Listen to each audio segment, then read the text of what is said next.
Bismillahirrahmanirrahim. Assalamualaikum warahmatullahi wabarakatuh.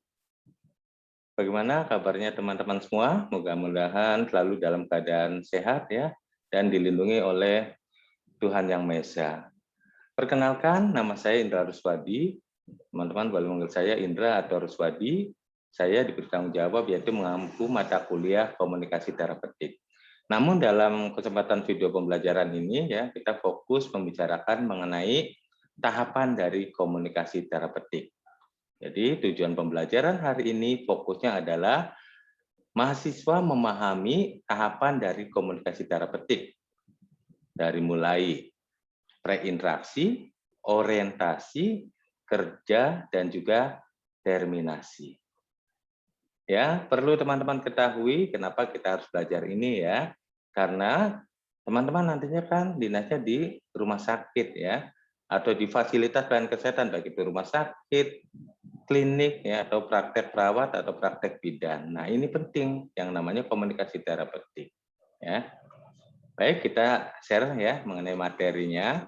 Semoga teman-teman ini bisa memahami ya, memahami apa yang dimaksud dengan komunikasi terapeutik ya. Jadi apa sih sebenarnya komunikasi terapeutik?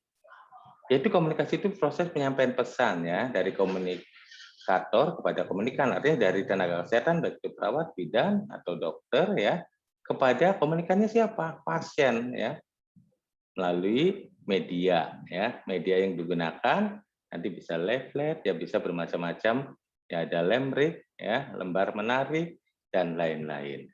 Tapi intinya adalah apa yang kita sampaikan itu adalah untuk kesembuhan pasien. Dengan kata lain, kehadiran perawat atau dokter atau tenaga kesehatan lain itu untuk kesembuhan, malah bukan untuk malah memperberat penyakit dari pasien itu sendiri.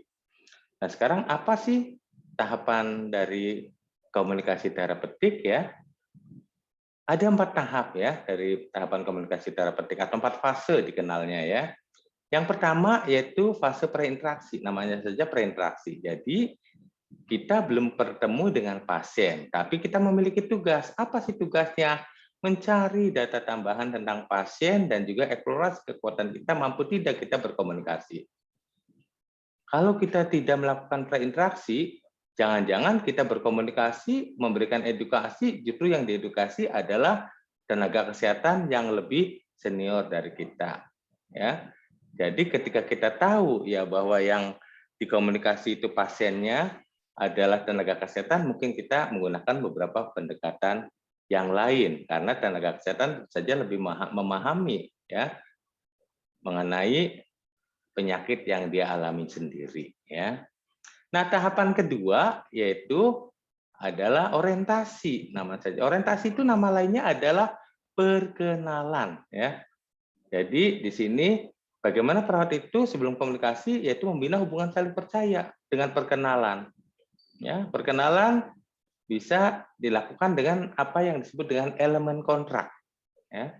Elemen kontrak itu nama perawat, nama pasien, tanggung jawab perawat, tanggung jawab pasien, harapan perawat, harapan pasien, tujuan, waktu, situasi, tempat, dan kerahasiaan. Ya, jadi praktiknya teman-teman di sini harus bisa bagaimana melakukan membina hubungan saling percaya dengan komponen tadi, elemen kontrak tadi. Ya, sampai di sini barangkali teman-teman ini ya ada yang istilahnya di ini ya dipelajari ya. Jadi pertama dua ini preinteraksi dan orientasi. Ya. Nah selanjutnya tahapan yang ketiga ini tahapan kerja. Ya, tahapan kerja ini apa? Tahapan kerja ini ya pasien yang tadinya tidak istilahnya tidak kooperatif menjadi kooperatif. Pasien yang tadinya tidak mau makan menjadi mau makan. Ya, pasien yang tadinya merusak diri menjadi malah membangun ya untuk kesembuhannya. Ya, jadi pasien intinya yang tadinya maladaptif menjadi adaptif, yang tadinya merusak destruktif menjadi konstruktif. Dan tahapan terakhir atau fase terakhir yaitu fase terminasi ya. Fase terminasi ini ada 3 poin penting. Yaitu pertama bagaimana perawat itu melakukan evaluasi subjektif dan objektif. Jadi intinya setiap melakukan tindakan, teman-teman harus menanya, bagaimana perasaan ibu setelah dilakukan tindakan ini? Nanti bisa melihat secara objektif apa menyenangkan atau tidak menyenangkan. Ya. Setelah itu jangan lupa rencana tindak lanjut. Apa yang kita ajarkan kepada pasien itu harus ditindaklanjuti ya. Pada pasien atau pada keluarganya harus ditindaklanjuti. Dan terakhir, sebelum berpisah dengan pasien, kita harus melakukan kontrak. Jadi kapan waktunya nanti kita bertemu lagi dengan pasien ya. Misalnya apa besok di tempat yang sama, tanggal yang sama, yang penting kita harus menyampaikan kontrak. Jadi sehingga pasien tahu rencana kegiatan kita besok ya. Oke, sementara itu dulu barangkali ini ya istilahnya teman-teman bisa nanti istilahnya membayangkan ketika teman-teman nanti praktek di rumah sakit. Jadi kesimpulan pembelajaran hari ini ya bahwa pertama tentu saja komunikasi terapeutik adalah komunikasi yang tujuannya untuk proses penyembuhan. Kedua, komunikasi terapeutik ini terdiri dari 4 fase, dari mulai fase prainteraksi, orientasi, kerja, dan terminasi.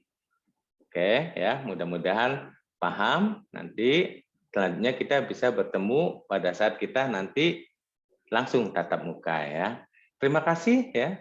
Demikian mungkin yang dapat saya sampaikan. Mohon maaf barangkali ada kata atau kalimat yang kurang berkenan.